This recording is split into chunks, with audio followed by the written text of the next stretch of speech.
మనలను తన చెంతకు చేర్చుకొనుటకు తన ప్రియకుమారుని ఈ లోకమునకు పంపించాడు. ప్రియులారా, మన పాపముల నిమిత్తము యేసుక్రీస్తు ప్రభువారు కలువరి శిలువలో తన రక్తమును కార్చి ఆ రక్తము ద్వారా మనకు పాప దేవుడు ఆయనను మృతులలో నుండి లేపినని విశ్వసించిన ఎడల నీవు రక్షింపబడతావు. రక్షణ కావాలి అనంటే యేసుక్రీస్తును సొంత రక్షకుడిగా అంగీకరించమని వాక్యము తెలియజేస్తూ ఉన్నది.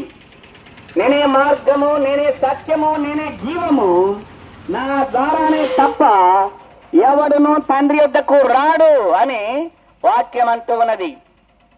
పరలోకంలో మోక్షంలో ఉన్న దేవుని దగ్గరికి మనము వెళ్ళాలి అనంటే మార్గమై ఉన్న యేసుక్రీస్తు ఏమై ఉన్నాడో తెలుసుకోమని బైబిల్ చెబుతూ ఉన్నది.